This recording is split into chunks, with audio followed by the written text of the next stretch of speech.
태초에 말씀으로 천지를 창조하시고 지금도 살아 역사하시는 하나님 아버지께 존귀와 영광을 올려드립니다. 쌀쌀한 추위에도 저희의 몸과 마음을 강건하게 지켜주시고 가을 가뭄으로 농작물이 메말라가는 가운데 필요에 따라 촉촉한 단비로 대지를 적셔주시고 올 한 해도 풍성함으로 채워주신 은혜에 더욱 감사드립니다. 지난 한 주간을 돌아볼 때 저희는 세상의 빛을 비추지 못했고 소금의 맛을 내지 못했습니다. 십자가의 사랑으로 우리의 허물을 용서해 주시고 주님의 은총으로 우리를 새롭게 하여 주시옵소서. 지금 이곳에 함께 하시는 하나님을 경외하는 마음으로 드리는 우리의 예배를 기쁘게 받아주시고 주님이 주시는 참된 평안과 안식을 누리는 복된 시간 되게 하여 주시옵소서.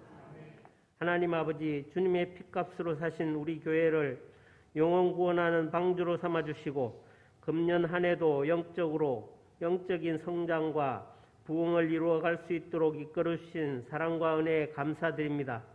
금년 한 해도 얼마 남지 않았는데 계획했던 모든 사역들이 하나님 보시기에 아름다운 모습으로 잘 마무리되도록 주님 도와주시옵소서.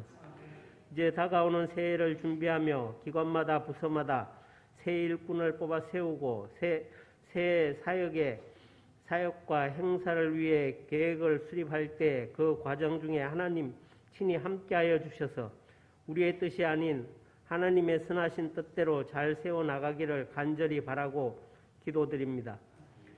사랑의 주님, 교회 비전 2014를 이루어가게 하심도 감사합니다. 주님의 기뻐 받으시는 아름다운 성전에서 우리가 함께 예배드리게 하시니 감사합니다. 이제 비어있는 자리를 다 차고 넘치도록 우리가 모두가 전도에 열심을 다하고 합심하여 기도하고 하루속히 헌당에 이루어지게 하여 주시옵소서. 이 땅에 권세자들을 세우신 하나님 아버지, 이들을 통해 하나님의 뜻을 받들게 하심을 감사드립니다. 특별히 이 나라와 이 민족을 기억하시어 백성들과 위정자들이 자신의 들보를 보게 하시고 깨닫게 하시어 백성들은 나라를 위하여 기도하게 하여 주시옵소서.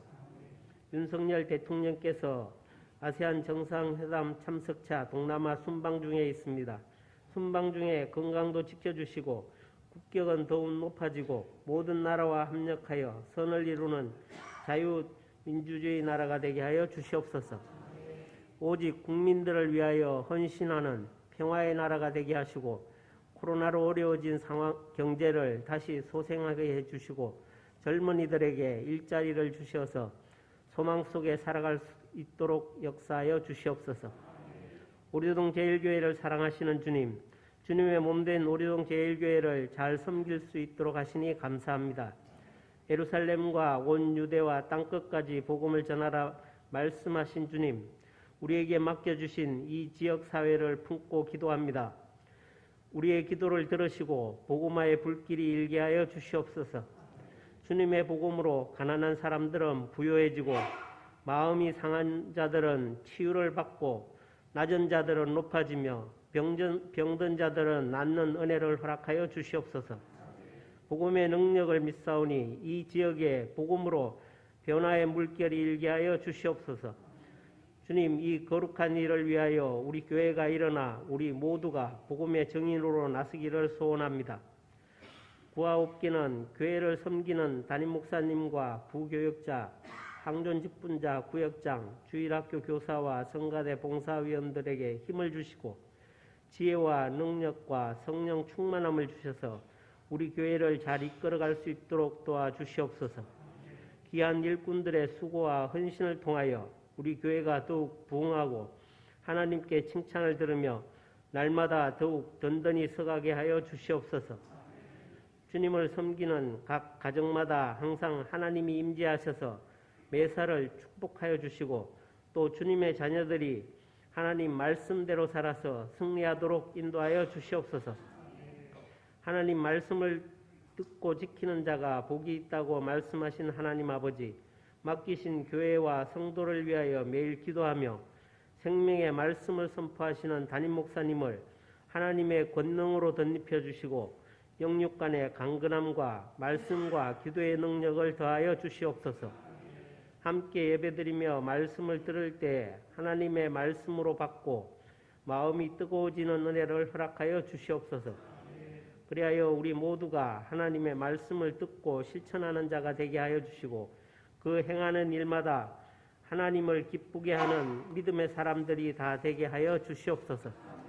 오늘도 예배를 위해 헌신하는 찬양대의 찬양을 기쁘게 받아주시고 이름도 없이 빛도 없이 돕는 손길들 하나님 일일이 기억하시어 그들의 삶에 늘 충만한 은혜가 넘치도록 채워주시옵소서. 예배의 시종을 주님께 의탁하오며 예수 그리스도의 이름으로 기도드립니다. 아멘.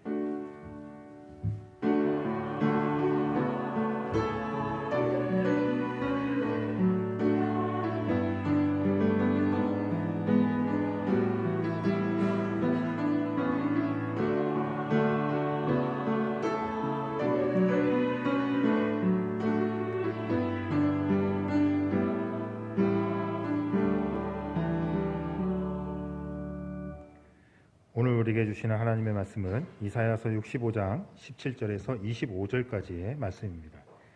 이사야 65장 17절에서 25절까지의 말씀입니다. 보라, 내가 새 하늘과 새 땅을 창조하나니 이전 것은 기억되거나 마음에 생각나지 아니할 것이라. 너희는 내가 창조하는 것으로 말미암아 영원히 기뻐하며 즐거워할지니라. 보라, 내가 예루살렘을 즐거운 성으로 창조하며 그 백성을 기쁨으로 삼고 내가 예루살렘을 즐거워하며 나의 백성을 기뻐하리니 우는 소리와 부르짖는 소리가 그 가운데에서 다시는 들리지 아니할 것이며 거기는 날수가 많지 못하여 죽는 어린이와 수완이 차지 못한 노인이 다시는 없을 것이라. 곧 100세에 죽는 자를 젊은이라 하겠고 100세가 못되어 죽는 자는 저주받은 자이리라. 그들이 가옥을 건축하고 그 안에 살겠고 포도나무를 심고 열매를 먹을 것이며 그들이 건축한 데에 타인이 살지 아니할 것이며 그들이 심은 것을 타인이 먹지 아니하리니 이는 내 백성의 수완이 나무의 수완과 같겠고 내가 택한 자가 그 손으로 일한 것을 길이 누릴 것이며 그들의 수고가 헛되지 않겠고 그들이 생산한 것이 재난을 당하지 아니하리니 그들은 여호와의 복된 자의 자손이요 그들의 후손도 그들과 같을 것임이라.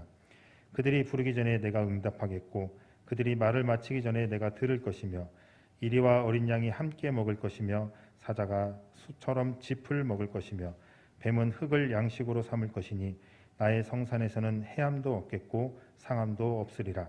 여호와께서 말씀하시니라. 아멘.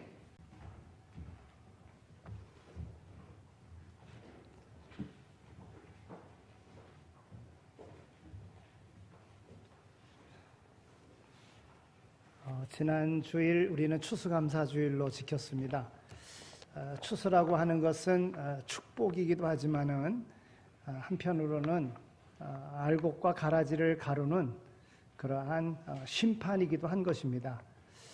그래서 오늘 말씀을 하나님의 축복과 더불어 하나님의 심판이 어떻게 이루어질 것인가, 또 심판 후에는 어떠한 나라가 세워지게 될 것인가 하는 오늘 새 하늘과 새 땅에 대한 제목으로 함께 오늘 말씀을 상고하고자 합니다.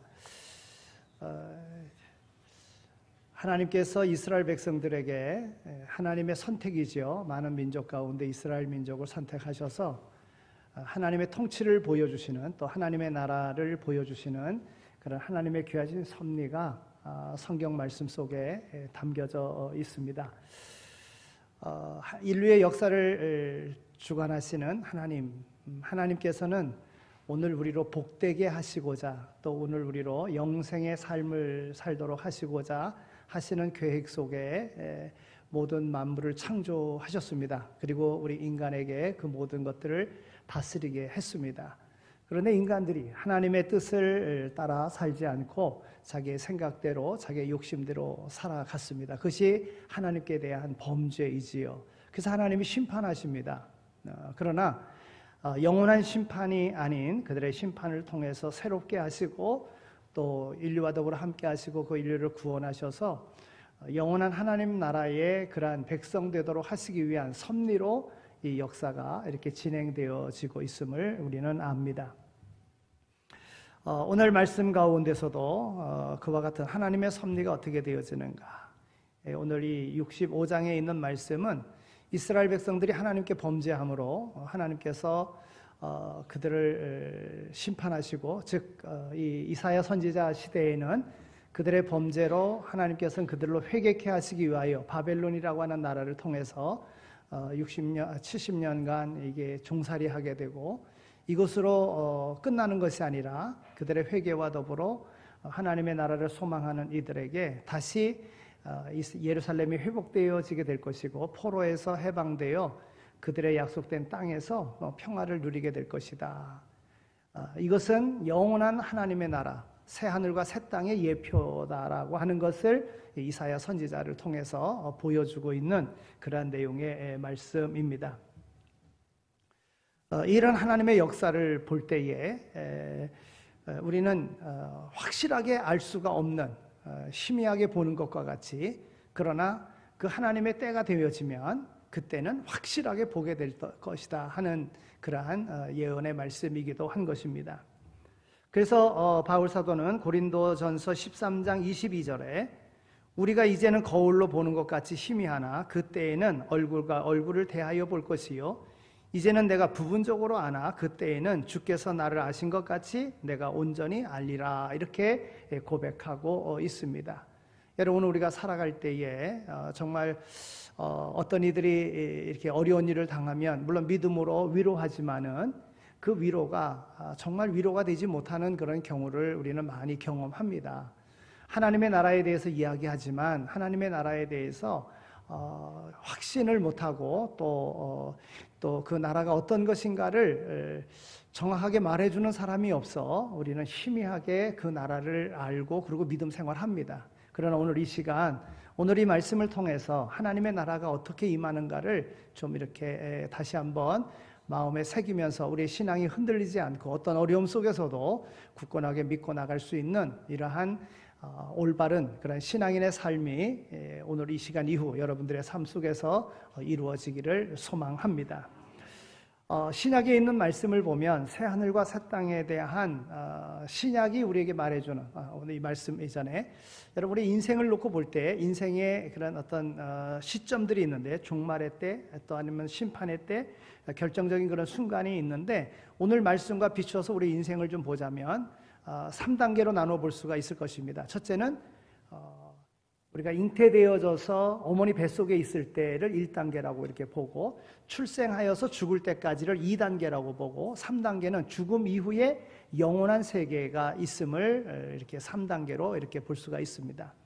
지금 이사야 선지자가 지금 이 65장에서 이스라엘 백성들에게 지금 보여주고 있는 그 내용은 1단계는 지금 현재 범죄하고 있는, 그래서 바벨론 포로 생활을 하고 있는, 또 포로 생활에서 이제 해방되어 그들의 약속된 땅으로 다시 돌아오고 예루살렘으로 다시 돌아와서 그들이 평화를 누리며 장수의 삶을, 축복된 삶을 살아가는 것을 1단계로, 현재의 문제 해결되는 거죠. 그리고 오늘 말씀 속에서 또 메시아의 그런 도래와 더불어 우리에게 말씀을 주는데, 그것은 예수님 신약 시대를 2단계로 이렇게 보여주고 있어요. 메시아 시대. 그 다음에 예수님께서 다시 재림하셔서 심판하시고, 그리고 영원한 새 하늘과 새 땅의 3단계의 그러한 시대가 있음을, 그래서 그 새 하늘과 새 땅의 주인공으로 살아가기를 소망하는 마음으로 오늘 예언하고 있음을 우리가 보게 된다는 겁니다. 그러면 신약에서 오늘 우리에게 새 하늘과 새 땅을 우리에게 어떻게 말씀해 주고 있는가? 첫째는 현재 세상은 불로써 멸망을 당하게 된다 하는 거예요. 현재 있는 모든 것들은 다 불로 심판을 받게 되어진다. 하나님께서 이제 더 이상 인류를 이제 물로써 심판하지 않고 이제 하나님께서 불로써 심판하셔서 완전한 심판을 통한 새 나라를 이루실 것을 말씀하고 있습니다. 베드로후서 3장 10절에 있는 말씀을 보면, 그러나 주의 날이 도적같이 오리니 그 날에는 하늘이 큰 소리로 떠나가고 체질이 뜨거운 불에 풀어지고 땅과 그 중에 있는 모든 일이 드러나리로다 이렇게 말씀하고 있습니다. 그러니까 하나님의 그날, 하나님의 심판의 날, 그 날인 모든 것이 불로서 다 사라지게 된다. 여러분, 하나님께서 창조하시고 하나님의 창조와 더불어 하나님의 뜻대로 살지 않는 이스라엘 백성들을 하나님께서 심판하실 것을 말씀하셨는데, 그 심판이 물로서 심판하는 노아 시대의 홍수 심판입니다. 근데 그때 심판은 전 지구가 다 물로서 심판받는, 노아의 가족 외에는 모든 게 다 죽는 그런 심판이었습니다. 그런데 하나님께서 이제 다시는 내가 물로서 심판하지 않겠다 하는 증표로 무지개를 주신 겁니다. 그러니까 이제는 물로 심판하지는 않습니다. 아무리 홍수가 난다고 할 때도 지역적으로 나는 것이고 전 세계적으로 나지는 않는다고 하는 것입니다. 그러나 말씀은 뭐라고, 마지막 때에 어떻게 이루어질 것인가? 하나님께서 불로써 다 심판하신다 그랬습니다. 여러분, 땅도 불에 타버릴 것이고 건물도 불에 타버리고 다 타버릴 것인 거예요. 그러니까 오늘 우리 믿는 이들이요, 땅이 없다고 실망할 거 없습니다. 내 집 없다고 실망할 거 없습니다. 마지막 때에는 다 불타 없어지고 말 것입니다. 네. 거기에 목표를 두고 살 것도 없습니다. 그냥 오늘 우리에게 주어진 일에 최선을 다하면 되는 거예요. 힘껏 하나님의 말씀에 따라 주신 사명 감당하며 살면 되는 것입니다. 마지막 때 하나님께서 심판하시고 새 하늘과 새 땅, 영원한 그 나라를 우리에게 주시기 전에 하나님께서 불로써 세상의 모든 것들은 다 사른다 하는 것입니다. 이게 신약이 오늘 우리에게 주는 교훈입니다. 이 불심판이 끝나게 되면 하나님께서 새 하늘과 새 땅을 창조하실 것을 말씀합니다. 베드로후서 3장 13절, 우리는 그의 약속하신 대로 의에 거하는 바 새 하늘과 새 땅을 바라보는도다 그랬습니다. 그의 약속은 바로 오늘 이사야 65장 17절에 있는 말씀이기도 한 것입니다. 여러분, 오늘 17절에 있는 말씀을 우리 한 목소리로 읽겠습니다. 자, 17절에 있는 말씀을 읽겠습니다. 시작.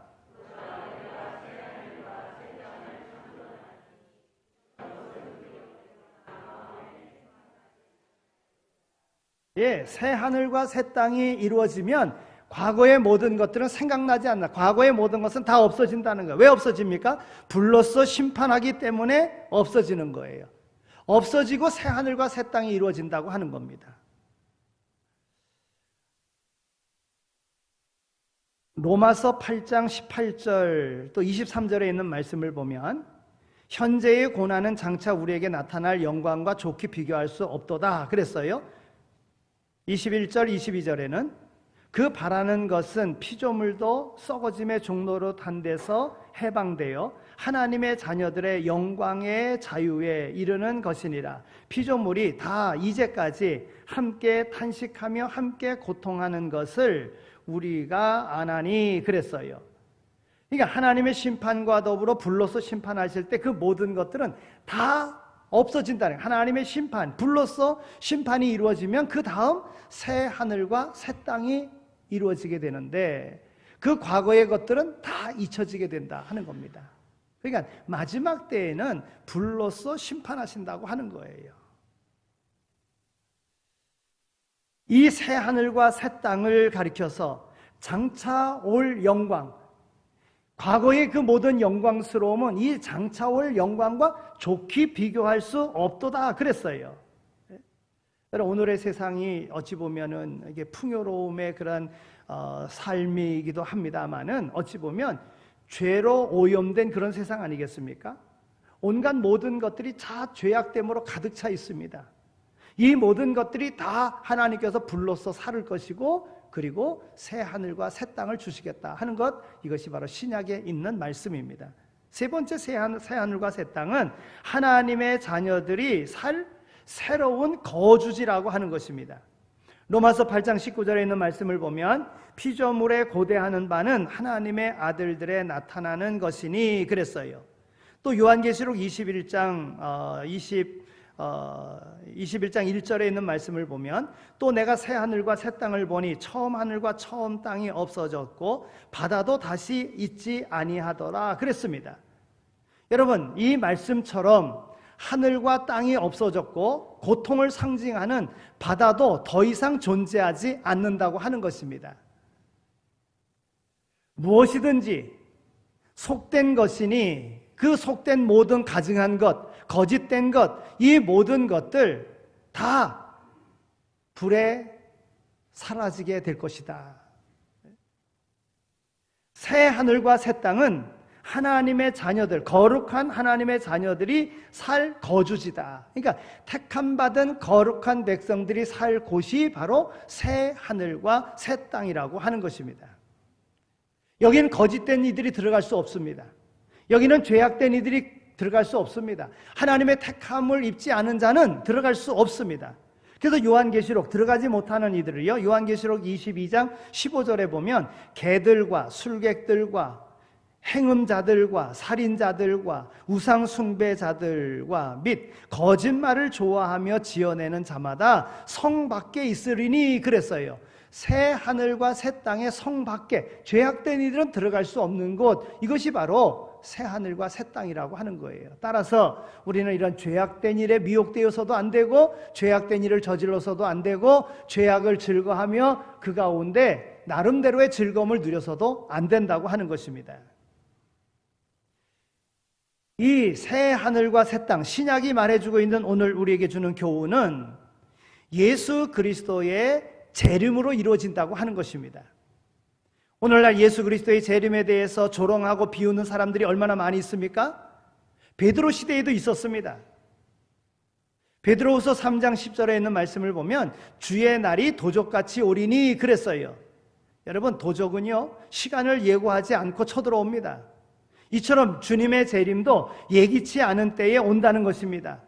어떤 이는 날짜를 정해놓고 언제 온다, 그래서 그때까지 이렇게 해야 된다 이래 하지만, 그러나 그렇게 날짜를 정해놓고 그렇게 오시지 않습니다. 분명한 재림의 때는 있지만 날짜를 정해주시지 않았다는 거예요. 그러니까 우리가 그런 이단들의 유혹에 넘어가면 안 됩니다. 예수님은 오실 때 도적같이 오십니다.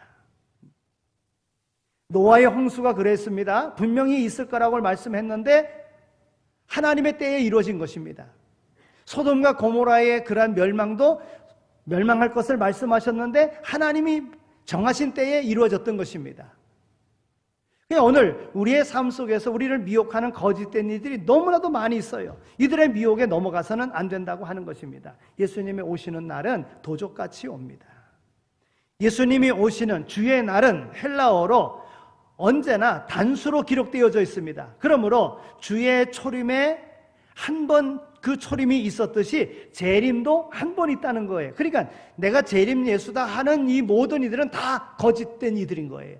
예수님이 이 땅에 오실 때 초림 예수 한 번 있는 사건이었어요. 예수님의 재림도 한 번 있는 사건이라는 거예요. 그러니까 다시 기회가 없는 그런 시간이라고 하는 거예요. 그러니까 오늘 우리가 살아갈 때에 이 마지막 주님의 재림 오심을 우리가 기억하면서 그때에 깨어 있어야 되고 바르게 살아야 되고 흐트러짐이 없어 살아야 된다는 거예요. 한 번의 기회라고 하는 거예요. 한 번의 기회.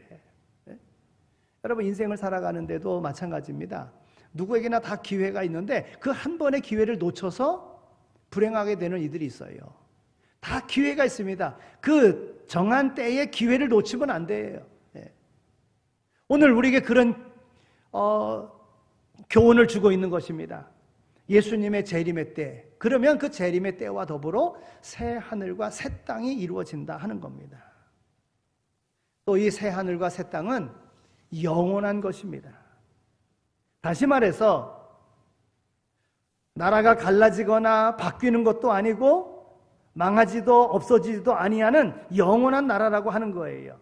요한계시록 21장 3절에서는 내가 들으니 보좌에서 큰 음성이 나서 가로되 보라, 하나님의 장막이 사람들과 함께 있음에 하나님이 저들과 함께 거하시리니 저희는 하나님의 백성이 되고 하나님은 친히 저희와 함께 계셔서 모든 눈물을 그 눈에서 씻기심에 다시 사망이 없고 애통하는 것이나 곡하는 것이나 아픈 것이 다시 있지 아니하리니 처음 것들이 다 지나갔음이러라. 이렇게 기록하고 있습니다. 여러분, 사람은요 두 번 죽지 않습니다. 한 번 죽습니다. 히브리서 9장 27절에도 분명하게 말씀하고 있어요. 한 번 죽는 것은 사람에게 정하신 것이요 그랬습니다. 그러나 우리는 부활하여 다시는 사망이 없는 새 하늘과 새 땅에 영원토록 사는 그러한 존재라고 하는 것입니다. 믿고 가시기 바랍니다. 누구나 다 죽어요. 어떤 방법으로든지 다 죽어요. 그러나 죽음을 통하지 아니하고서는 새 하늘과 새 땅에 영원한 삶을 살 수 없다고 하는 거예요. 그럼 어떤 죽음을 맞아야 되겠습니까? 믿음의 죽음을 맞아야 된다는 거예요. 하나님의 약속의 말씀을 믿고 우리를 구원하신 예수님을 믿고 그 믿음 안에서 죽으면 영원한 새 하늘과 새 땅이 있다는 거예요. 많은 사람들을 유혹하는 것이 현재의 삶을 복되게 하고 현재의 삶을 유익하게 하고 현재의 삶을 내 생각에 기쁘게 만드는 것으로서 이 땅에 천국이다라고 생각하고 살아가는 이들이 많이 있습니다. 그래서 세상의 일로 미혹되어져서 세상 안에 안주하고자 하는 마음으로 인생 실패하는 이들이 많이 있습니다. 우리는 이 땅에서 영원히 사는 게 아닙니다. 하나님께서 예비하신 새 하늘과 새 땅에서 영원히 사는 거예요. 그러니까 우리의 삶 속에 유혹하는 많은 그런 유혹이 있다 할지라도 순간에 유익이 있다 할지라도 그것은 하나님의 말씀과 다른 것이다 생각을 하고 믿고 그 가운데 하나님의 약속의 말씀을 믿으며 믿음 안에서 영원한 하나님의 나라를 소망하며 달려갈 수 있는 우리 모두가 다 되어야 될 줄로 믿습니다. 이 세상은 불로 심판하실 것입니다. 부분적으로 불로서 심판하는 그런 징조들이 많이 나타나고 있습니다. 마지막 전 우주적으로 하나님께서 불로서 심판하시는 그 마지막 때가 올 것이고 그 때가 바로 예수님의 재림의 때일 것이고 그때에 영원한 생명을 얻는 사람은 예수가 구주이심을 믿는 하나님께서 그들에게 택함받은 이들에게 새 하늘과 새 땅으로 영생의 삶을 살도록 인도하신다는 믿음의 확신을 가지고 살아간 이들이 바로 그 땅의 주인으로 살게 될 줄로 믿습니다. 이제 오늘 말씀을 보겠습니다. 이사야서 65장에 나타난 새 하늘과 새 땅 5가지로 우리가 생각해 볼 수가 있을 것입니다. 여러분, 우리는 구약의 예언에 있는 말씀을 읽을 때에 한 가지 의미만 있는 것이 아니라 다중적인 의미를 갖고 말씀하고 있다는 사실을 우리는 알 수 있습니다. 평지에서 이렇게 산을 이렇게 볼 때에 평지도 보이고 산도 보이고 산 넘어 산도 이렇게 보입니다.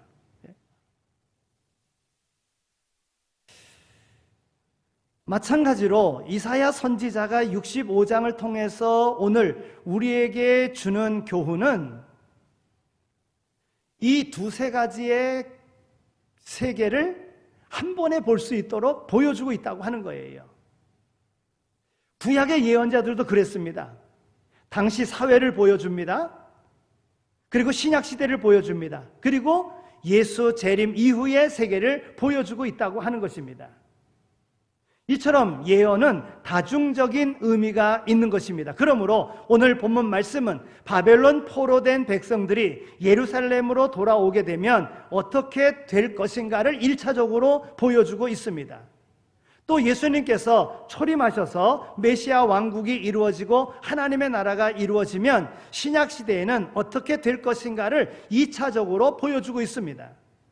또 예수님께서 재림하셔서 새 하늘과 새 땅이 되면 어떤 세상이 될 것인가를 보여주고 있다고 하는 것입니다. 그러므로 이 예언의 말씀에는 1차적, 2차적, 3차적 의미가 한꺼번에 포함되어져 있는 예언이라고 하는 것입니다. 여러분, 오늘 말씀에 20절에 있는 말씀을 우리 함께 또 읽겠습니다. 20절에 있는 말씀 읽겠습니다. 시작.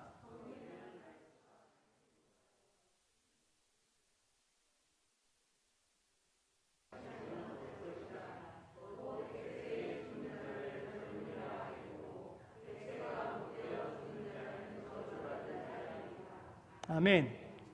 여러분, 100세에 죽는 자들을 젊은이라 하겠고 100세가 못 돼요. 그러니까 이제 회복이 되어지면 또 말씀 있겠습니다만은 여러분, 바벨론 포로 생활한다, 어려운 삶을 산다, 그러면 당연히 수명이 짧은 겁니다. 그런데 이제 바벨론 포로에서 돌아오게 되면 그들의 수명은 길어지게 될 것이라는 거예요. 100세의 젊은이 어린이라 이렇게 이야기할 정도로 수명이 길어지게 되다. 또 뭐라고 얘기합니까?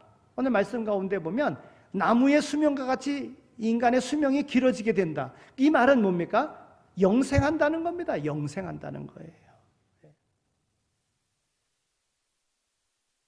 오늘 이 말씀의 1차적, 2차적 그 의미를 차지하고 있는 이 새 하늘과 새 땅에 관한 장래의 그 의미, 그러면 하나님께서 오늘 우리에게 허락하시는, 오늘 우리의 믿음의 생활에 궁극적인 가서 하나님의 통치를 받으며 살 그 하나님의 나라는 어떠한 나라인가? 1차적으로는, 첫째는 그 나라는 기쁨의 나라입니다. 기쁨의 장소입니다. 오늘 18절, 19절, 오늘 자꾸 말씀을 좀 읽으라 그래서 죄송합니다. 자, 18절, 19절에 있는 말씀을 우리 함께 읽겠습니다. 이 기쁨의 장소, 얼마나 기쁨의 장소인가 하는 것을 말씀해 주고 있는데, 자, 함께 읽겠습니다. 18절, 19절, 시작.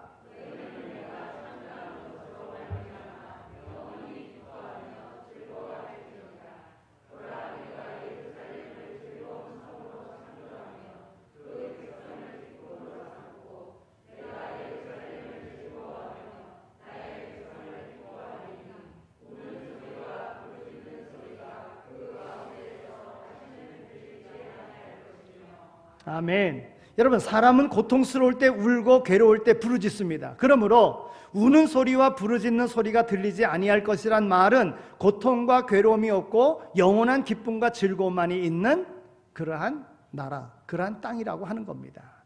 이것이 바로 오늘 우리가 소망하는 새 하늘과 새 땅입니다. 두 번째로 그곳은 평화의 장소입니다. 이제 25절에 있는 말씀을 읽겠습니다. 25절 말씀 시작.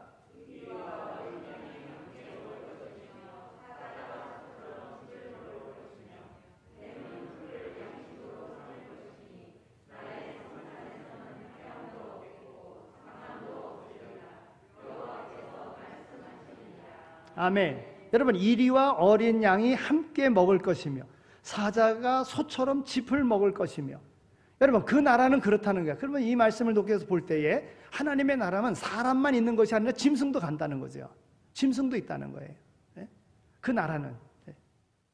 그런데 그 나라의 짐승들은 어떠냐? 지금의 짐승은 어떻게 하냐면 양육강식으로 서로 먹이 사슬에 의해서 사람들에게 서로 짐승들끼리 서로 두려움을 주고 그리고 살아가는 세상 아니겠습니까? 그런데 그 나라는 그렇지 않다는 거예요. 그러니까 이 말씀을 놓고 봤을 때 그러면 정말 이런 나라가 있겠는가? 정말 있겠는가? 이런 의심도 가지 않겠습니까? 그러나 하나님의 말씀이 오늘 우리에게 그렇게 준다는 거예요. 한 예를 들자면 이리가 사자가 풀을 먹는다. 사자가 소와 더불어 함께, 이리가 어린이와 더불어 함께. 여러분, 곰이라고 하는 짐승을 놓고 봤을 때 곰은 잡식성입니다. 그래서 육식도 하고 채식도 하고 그럽니다. 곰은 잡식입니다. 그런데요, 곰 중에서 육식을 못하는 곰이 있어요. 대나무를 씹어먹고 대나무 잎을 먹는 곰이 있어요. 여러분, 똑같은 곰입니다. 그런데도 불구하고 그 곰은 채식을 해요. 펜다곰 말이에요. 하나님의 나라는 그렇다는 거예요. 곰이라고 무조건 사람을 공격하고 육식하고 이러는 데가 아니라, 사자라고 꼭 육식만 하는 짐승이 아니라 하나님의 나라는, 새 하늘과 새 땅은 풀을 먹고 남에게 해를 주지 아니하는 그러한 나라가 새 하늘과 새 땅이라는 거예요. 그러니까 얼마나 좋은 곳입니까? 굉장히 좋은 곳이에요. 평화가 있는 장소라면 평화가 있는 장소. 오늘 우리가 살아가는 세상은 어떠합니까? 서로 싸우고. 왜 싸웁니까? 자기가 소유하려고, 더 많이 가지려고, 이래 싸우는 거 아니겠어요? 근데 하나님의 나라는 싸움이 없는 평화의 나라, 새 하늘과 새 땅은 그런 곳이라고 하는 겁니다. 이 세상은 안전한 곳이 어디도 없습니다. 평화가 없습니다. 이렇게 여행을 하다 보면 제일 먼저 여행할 때 가이드가 우리에게 주는 주의가 뭡니까? 여기는 소매치기가 많습니다. 선진국들을 가면 뭐 선진국만이 아니라 어디 가면 여기 소매치기가 많습니다. 그래서 이게 꼭 가방은 앞에다가 놓으십시오. 뭐 여행하는데 제일 주의 주는 데가 그거예요. 우리 여행을 왜 갑니까? 즐거움을 누리려고 가는 거 아니겠어요? 그런데 먼저 주는 주의가 뭐냐면 소매치기 조심하세요. 저기 최고의 강한 나라라고 하는 미국에 여행을 가면 밤에 다니지 마세요. 왜요? 총 맞습니다. 이러는 거예요. 여러분, 이렇게 안전한 곳이 없어요. 그런데 새 하늘과 새 땅은 평화의 나라라, 평화의 동사라. 또한 그 나라는요, 만족의 장소라고 하는 거예요. 만족함이 있습니다. 자, 이제 21절에 있는 말씀을 또 읽겠습니다.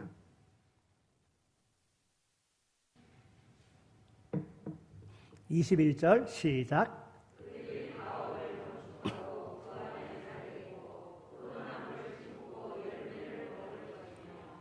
아멘. 여러분, 사람이 집을 짓고 거기에 들어가 살 때, 포도원 농사를 짓고 그 포도나무를, 그 포도 열매를 따서 먹을 때 여러분 만족이 오는 거 아니겠습니까? 자기의 한 거에 대한 수고에 대한 그러한 것을 성취하는 만족 아니겠습니까? 그런데 새 하늘과 새 땅은 이러한 만족이 있는 곳이라고 하는 거예요. 여러분, 이 세상에서는 아무리 많이 먹고 많은 재물을 가지고 있다고 할지라도, 높은 지위를 가지고 있다고 할지라도 만족이 없는 세상이 이 세상입니다. 우리는 있는 걸 족한 줄로 알고 만족하며 이렇게 살아야 되는데, 이 땅에서도 천국 생활을 해야 되는데 그렇지 못하다는 거예요. 그런데 하나님의 허락하신 영원한 그 나라는, 새 하늘과 새 땅은 모두가 다 만족함이 있는 그러한 곳이라. 그래서 평화가 있는 거예요. 그래서 평화가 있는 거예요. 또한 그 나라는 어떠한 나라인가 하면 하나님과 친밀한 교제가 있는 그런 곳이라는 거예요. 자, 24절에 있는 말씀을 읽겠습니다. 24절 시작.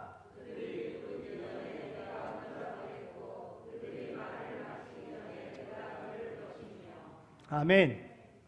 여러분, 그때는 주님의 얼굴과 얼굴을 대하여 보는 그런 곳입니다. 우리가 뭘 달라고 하기도 전에 주님께서 먼저 주시는 것, 바로 그곳이 바로 새 하늘과 새 땅의 나라입니다. 얼굴과 얼굴을 대하여 볼 것이고,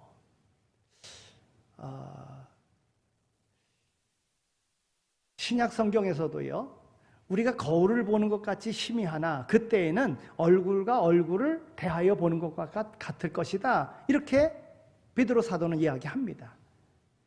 거울을 보는 것 같이 희미하나, 지금 보면 이해가 잘 안 되지요. 근데 우리가 그때는 그 거울이 어떤 거울인가? 지금 우리가 사용하고 있는 그런 거울이 아니라, 그 거울은, 그때의 거울은 노수로 만든, 그래서 반듯하게 해서 광이 나게 만드는, 그래서 그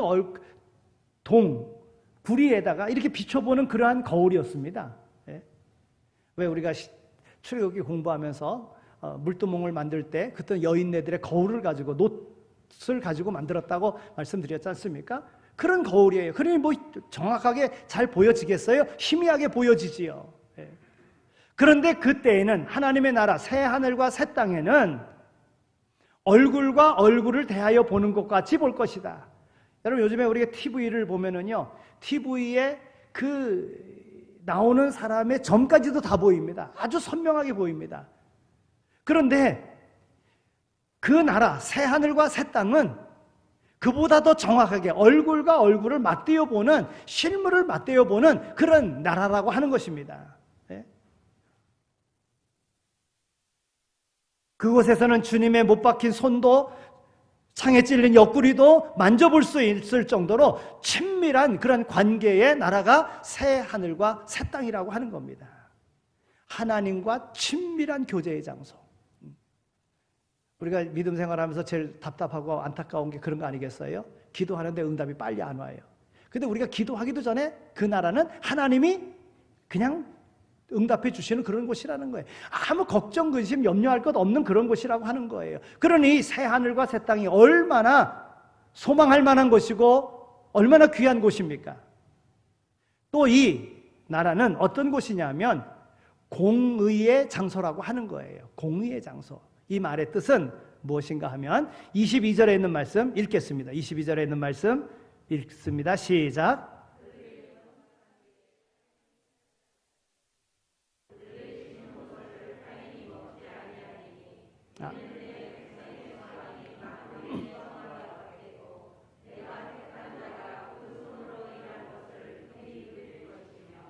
아멘. 여러분, 집을 지어 놓으니까 강도들이 칼 가지고 위협해서 뺏어갔어요.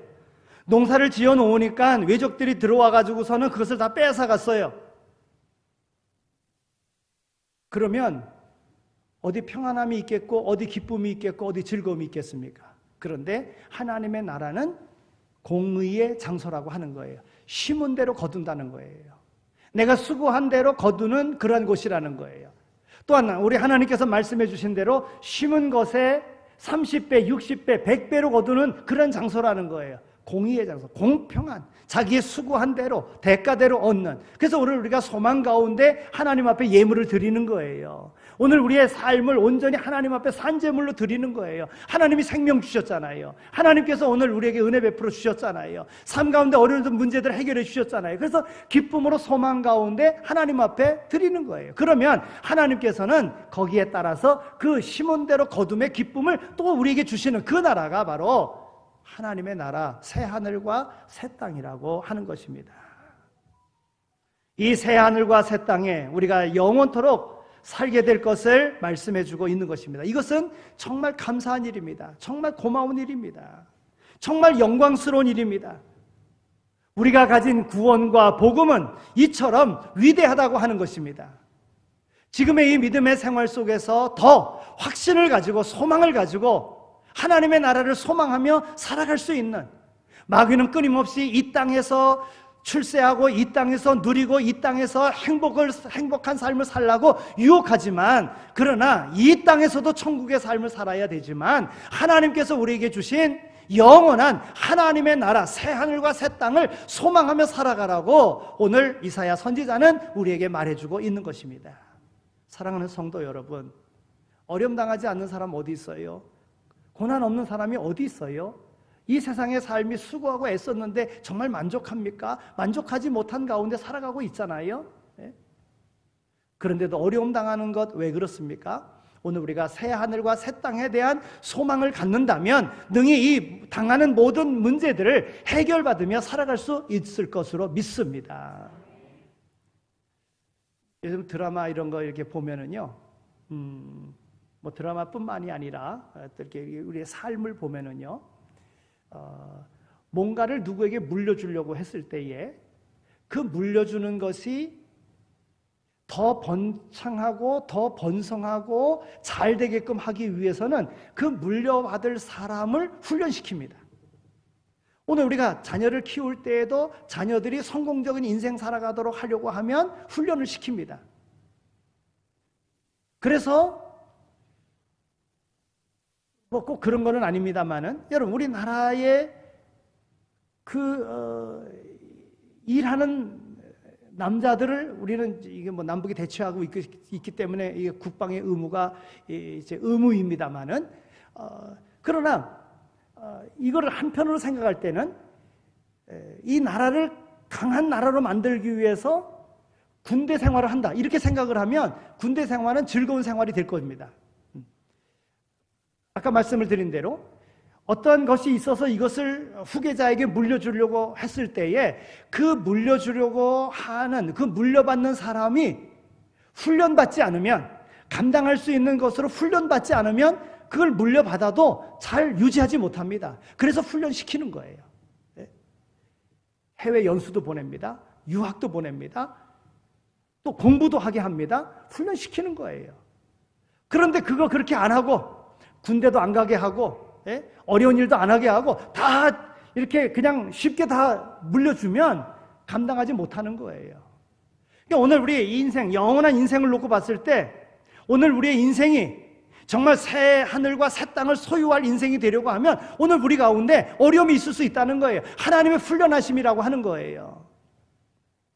어떤 이들은 훈련하는 중에 그런 확고한 믿음 속에서 무엇을 갖느냐 하면 어떨 때는 순교하는 자리까지 가요. 여러분 우리 믿음의 선지인 가운데 순교한 사람들이 얼마나 많이 있습니까? 안 믿는다 그러면 정말 순교하지 않을 수도 있는데 그 믿음 변치 않고 나 주님을 버릴 수 없다. 끝까지 그래서 순교한 사람이 있어요. 여러분 계시록에 보면은 마지막 예수님의 그런 보좌에 그 둘러앉은 제일 가까운 데 있는 사람이 누구냐 하면 순교자들이 제일 먼저 둘러있는 거예요. 순교자. 주님의 영광스러운 새 하늘과 새 땅에서도 가장 영광스러운 자리에 있는 거예요.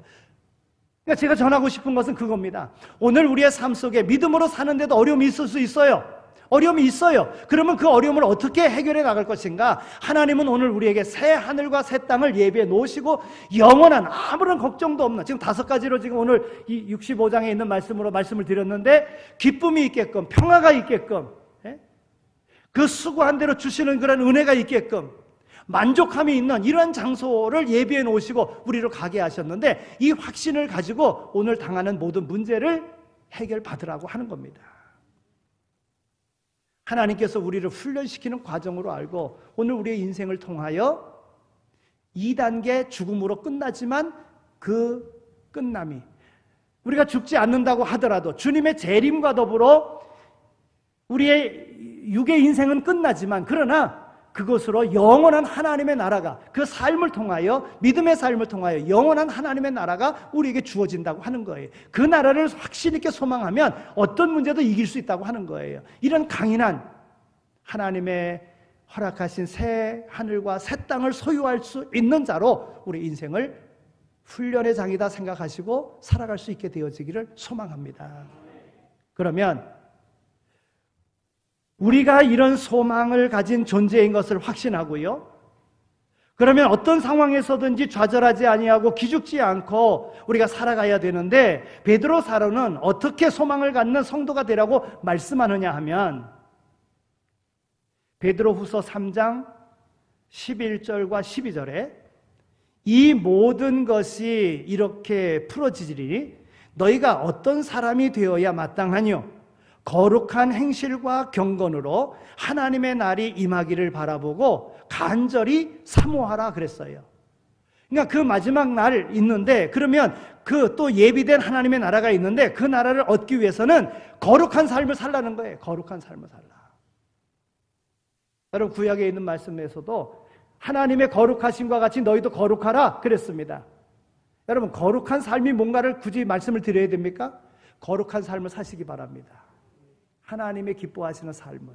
그러면 그 나라 소유하게 되는 거예요. 두 번째는요, 무법한 자들의 그러한 미혹에 이끌리지 말아야 됩니다. 즉 베드로후서 3장 17절에 있는 말씀을 보면, 무법한 자들의 미혹에 이끌려 너희 굳센 데서 떨어질까 삼가라 그랬어요. 그러니까 무법한 자들에게서 미혹되지 않게끔 살라고 하는데, 이 말은 무엇이냐 하면, 아까 말씀드린 대로 우리를 속이는, 마지막 때를, 날짜를, 요일을, 시간을 다 정해놓고 우리를 미혹하는 이단들에게 넘어가지 않도록 하라고 하는 겁니다. 우리를 미혹해서 세상적인 것을 목표를 두고 세상 것의 유익을 위하여 영원한 하나님의 나라를 포기하도록 그렇게 미혹하는 이들의 미혹에 넘어가지 말라고 하는 것입니다. 이런 삶을 살라는 거예요. 여러분 온갖 이단들 다 있잖아요. 여러분 이단의 괴수들의 궁극적인 목적은 뭡니까? 자신들의 성적인 타락을 합리화하는 겁니다. 또 사람들의 돈을 빼앗아 가지고 자기의 부를 축적하는 것입니다. 이게 이단들의 특징이에요. 그래서 사람들을 미혹하는 겁니다. 이 미혹에 넘어가면 안 되는 거예요. 영원한 하나님의 나라가 아닌 이 땅에서의 즐거움을 누리라고 그렇게 만드는 거예요. 이것이 바로 이단들의 특징이라는 거예요. 이 미혹되지 않도록, 마지막 때에 미혹되지 않도록 하라. 여러분 이단들은 상대도 하지 마시기 바랍니다.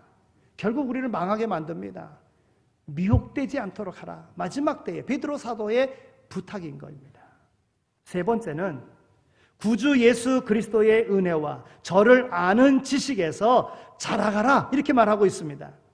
베드로서 3장 18절에 있는 말씀을 보면 오직 우리 주 곧 구주 예수 그리스도의 은혜와 저를 아는 지식에서 자라가라 그랬어요. 그러니까 더 하나님의 말씀을 알아가기 위해서 힘써야 돼요. 우리가 그 알아가는 방법 중에 한 가지가 바로 하나님의 말씀을 읽는 겁니다.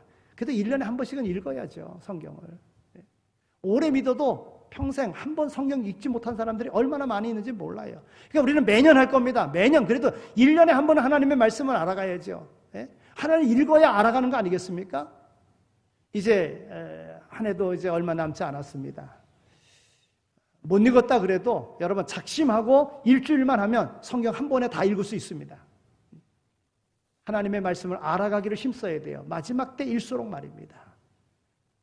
열심히 하나님의 말씀을 알아가고 그 가운데 하나님께서 오늘 우리에게 허락하신 새 하늘과 새 땅의 주인공으로 살아갈 수 있는 모두가 다 되시기를 소망합니다. 하나님 아버지 감사합니다. 저희들을 특별히 사랑하셔서 많은 사람들 가운데 우리를 택하여 주신 것 정말 감사합니다. 새 하늘과 새 땅은 하나님께서 택한 민족 가운데의 남은 자들, 그리고 이방 사람들 가운데 택정함을 입은 사람들이 들어가는 곳임을 다시 한번 우리가 깨달았고, 우리가 하나님께로부터 택정함을 입은 귀한 존재인 것을 알게 되었습니다. 이제 베드로 사도가 우리에게 말씀해 주신 바 거룩한 삶을 살기를 힘쓰게 하시고 우리를 미혹하는 이들에게서 이길 수 있는 그러한 삶으로 나가도록 하나님의 말씀에 합당한 삶을 살아가는 우리 모두 다 되어지게 하여 주옵소서. 감사합니다. 예수 그리스도의 이름으로 기도드립니다. 아멘. 이제는 우리 주 예수 그리스도의 은혜와 하나님 아버지의 극진하신 사랑하심과 성령님의 위로하시고 교통하심이 부름받은 자로 맡겨진 사명 충성되이 잘 감당할 것을 마음에 다짐하며 새하늘과 새 땅의 소망으로 오늘 우리의 인생을 성공적인 인생으로 만들기를 마음에 다짐하며 세상으로 나가는 이 자리에 참여한 모든 이들 가운데 이제로 영원히 함께 하시길 간절히 축원하옵나이다. 아멘.